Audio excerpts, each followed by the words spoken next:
প্রিয় দর্শক আসসালামু আলাইকুম। সবাইকে স্বাগতম জানিয়ে শুরু করছি আমার আজকের পর্ব। আজকে আমি আপনাদের ময়দা, আলু আর ডিম দিয়ে দারুণ মজার সকাল বিকেলের নাস্তা তৈরি করে দেখাবো।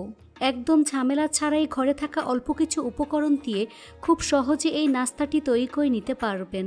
এই নাস্তাটি দেখতে যতটা না সুন্দর, খেতে অনেক বেশি মজার হয়। আপনারা চাইলে সকালের নাস্তা অথবা বাচ্চাদের টিফিনের জন্য বানিয়ে নিতে পারবেন। বাচ্চারা ভীষণ পছন্দ করবে। তো চলুন রেসিপিটি দেখে নিচ্ছি। এই রেসিপিটি তৈরি করার জন্য প্রথম একটি মিক্সিং বলে 1.5 কাপ পরিমাণ ময়দা নিয়ে নিচ্ছি। আপনারা চাইলে আটা ব্যবহার করতে পারবেন। স্বাদ মতো লবণ দিয়ে দিচ্ছি, সাথে 1 চা চামচ পরিমাণ চিনি দিয়ে দিচ্ছি, 1.5 টেবিল চামচ পরিমাণ সয়াবিন তেল অ্যাড করে দিচ্ছি। এবার সবকিছু একসাথে খুব ভালো করে মিশিয়ে নিতে হবে। হাত দিয়ে ঘষে ঘষে তেল ময়দার সাথে খুব ভালো করে মিশিয়ে নিতে হবে, কারণ ময়ানটা যত ভালো হবে এই নাস্তাটা তত বেশি খাস্তা এবং পারফেক্ট হবে। যখন দেখবেন হাত দিয়ে মুঠ করলে এরকম দলা পেকে যায়, তখন বুঝতে হবে ময়ানটা একেবারে পারফেক্ট হয়েছে। এবার এর মধ্যে অল্প অল্প করে পানি অ্যাড করে সফট একটি ডো তৈরি করে নিতে হবে। পানিটা কিন্তু একবারে দেওয়া যাবে না, অল্প অল্প করে দিয়ে মিশিয়ে ডোটা তৈরি করে নিতে হবে।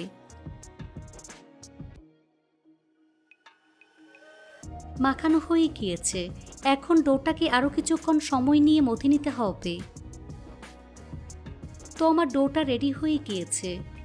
এখন কিচেন টাওয়াল দিয়ে ঢেকে দিচ্ছি।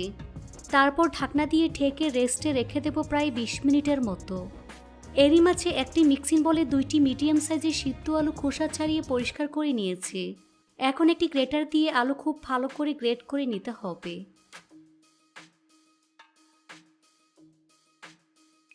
এই তো আলু গ্রেট করে নিয়েছি। এখন এর মধ্যে দিয়ে দিচ্ছি স্বাদ মতো লবণ, 1/4 চা চামচ পরিমাণ কাশ্মীরি লাল মরিচের গুঁড়া, চিলি ফ্লেক্স দিয়ে দিচ্ছি 1/2 চা চামচ পরিমাণ, 1/4 চা চামচ পরিমাণ গরম মশলার গুঁড়া, চাট মশলার গুঁড়া 1 চা চামচ পরিমাণ, সামান্য পরিমাণ জিরার গুঁড়া অ্যাড করে দিচ্ছি। খুব সামান্য পরিমাণ পেঁয়াজ কুচি দিয়ে দিচ্ছি। খুব সামান্য পরিমাণ ধনিয়া পাতা কুচি অ্যাড করে দিচ্ছি। এবার সবগুলো উপকরণ একসাথে খুব ভালো করে মিশিয়ে নিতে হবে।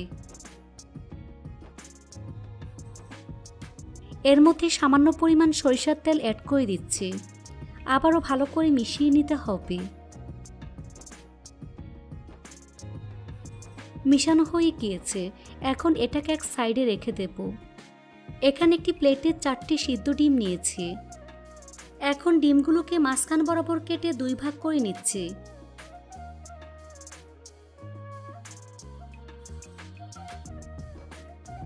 বাকি ডিমগুলোকে এভাবে কেটে 2 ভাগ করে নিচ্ছি। এই তো সবগুলো ডিম আমি 2 ভাগ করে কেটে নিয়েছি। 20 মিনিট পর ঢাকনা সরিয়ে ডোটাকে আরও কিছুক্ষণ সময় নিয়ে মথে নিতে হবে।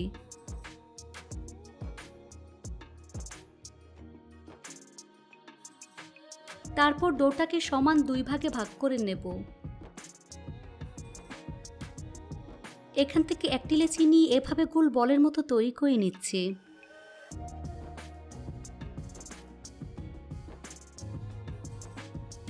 তো আমি 2টি লেচি গোল বলের মতো তৈরি করে নিয়েছি। এখন একটি বল বোর্ডের উপর রেখে মিডিয়াম পুরুত্বের রুটি তৈরি করে নিতে হবে। এই রুটি মোটামুটি বড় হবে, তবে খুব বেশি মোটা করা যাবে না, আবার পাতলাও করা যাবে না। দেখুন এরকম পুরুত্বের রুটি তৈরি করে নিয়েছি।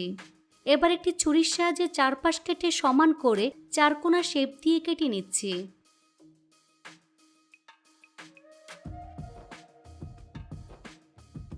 তারপর সমান 4 ভাগে ভাগ করে নেব, অর্থাৎ 4টি শীট তৈরি করে নিচ্ছি। এখন শীটগুলোর উপর পরিমাণ মতো আলুর পুর দিয়ে দিচ্ছি।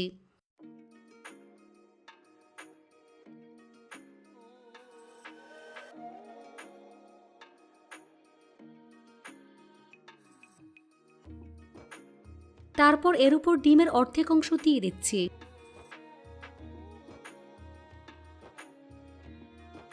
এভাবে 4টি শীটের মধ্যে ডিম বসিয়ে নিয়েছি। তারপর শীটের চারপাশে পানি লাগিয়ে নিচ্ছে। তারপর চারপাশ থেকে এভাবে সিল করে নিতে হবে। একটু খেয়াল করলে বুঝতে পারবেন কাজটা আমি ঠিক কিভাবে করছি। প্রথমে 2 কোণা এভাবে সিল করে নিতে হবে। বাকি 2 কোণা ঠিক একইভাবে সিল করে নিতে হবে।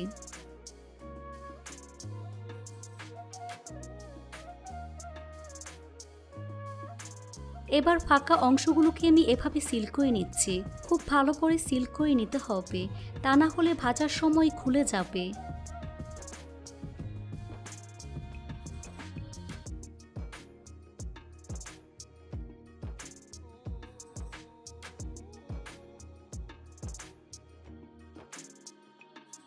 এই তো আমার একটি নাস্তা তৈরি হয়ে গিয়েছে।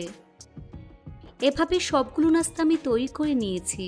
এবার চুলে একটি ফ্রাই প্যান বসিয়ে পরিমাণ মতো সয়াবিন তেল দিয়ে তেলটাকে মিডিয়াম আঁচে গরম করে নিয়েছি। এখন গরম তেলে একে একে নাস্তাগুলো আমি দিয়ে দিচ্ছি। চুলার আঁচ মিডিয়ামে রেখে এই নাস্তাগুলোকে একটু সময় নিয়ে গোল্ডেন ব্রাউন কালার এবং ক্রিস্পি করে ভেজে নিতে হবে। এক সাইড হালকা ভাজা হয়ে আসলে উল্টে দিচ্ছি।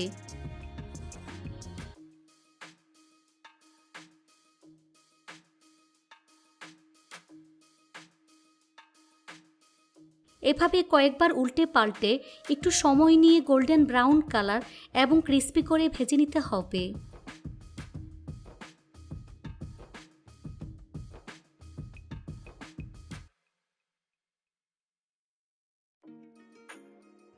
ভাজা হয়ে গিয়েছে, দেখুন খুব সুন্দর কালার চলে এসেছে। এখন তেল থেকে উঠিয়ে নাস্তার প্লেটে নিয়ে নিচ্ছি।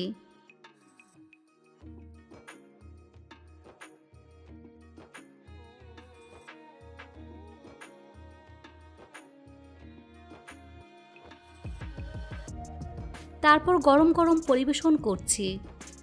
দেখুন আমার নাস্তাগুলো দেখতে মাশাআল্লাহ কতটা সুন্দর ও কতটা লোভনীয় হয়েছে, খেতে কিন্তু অসম্ভব মজার হয়েছে। এভাবে একবার হলেও বাড়িতে তৈরি করে দেখবেন। আশা করছি বাসার ছোট থেকে বড় সবাই অনেক বেশি পছন্দ করবে আর মজা করে খেয়ে নেবে। আপনারা চাইলে বাচ্চাদের টিফিনের জন্য বানিয়ে নিতে পারবেন, এমনকি বিকেলে চায়ের সাথে খেতে অসাধারণ লাগে। আশা করছি আমার আজকের এই রেসিপিটি সবার কাছেই অনেক বেশি ভালো লেগেছে। আজ এখানে বিদায় নিচ্ছি। সবাই অনেক বেশি ভালো থাকবেন। আল্লাহ হাফেজ।